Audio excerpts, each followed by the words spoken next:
Hi, I'm William Stewart, co-founder of Teleios. Welcome back to our verse-by-verse study on the book of Luke. We are in chapter 20. Today, just starting, Christ is in Jerusalem. In his final confrontations with the Pharisees, much hangs in the balance. The crowds are for Jesus at this point, seeing him as a king at some level, probably many believing. But they yet to deny him. This spoiler alert, they will turn against him and deny him and flee to their homes. The Pharisees hate him because they are a threat to them, in their power and their finances, and their cozy arrangement with the Roman Empire for power sharing at some level underneath them. So they are looking for ways to destroy him, and they have yet to find it. They are afraid because the crowds are for Jesus. So we read about the latest confrontation today.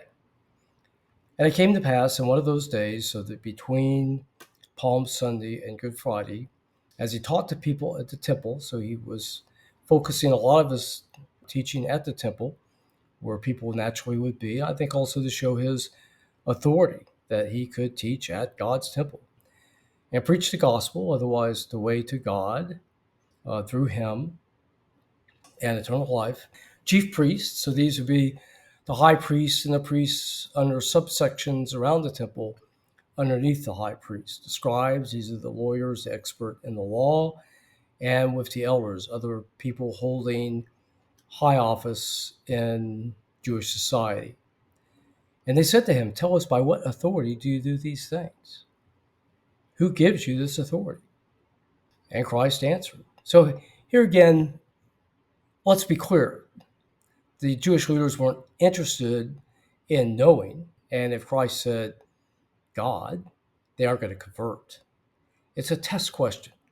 They're looking for ways to trip up Jesus, cause him to stumble, to give them an excuse to arrest him, go to the Roman authorities, from whom they have to have permission to put Jesus to death. The Jews could not do that. Only the Romans could do this.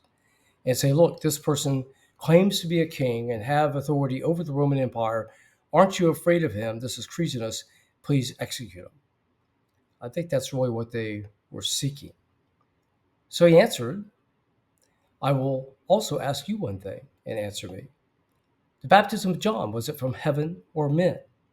Now, why was this important? John was a prophet.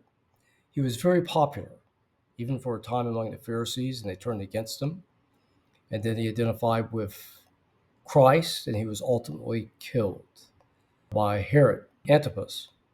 So if they answered, and we'll just go back to the dialogue here in verse 5, and they reasoned among themselves, if we say from heaven, he will say, well, why didn't you believe him? Because John taught that Jesus was Messiah. So that would make them look bad. In verse 6, but if we say of men, the people will stone us, for they were persuaded that John was a prophet. So they were really caught. They couldn't really answer one way or the other. So they pleaded ignorance. We just can't tell.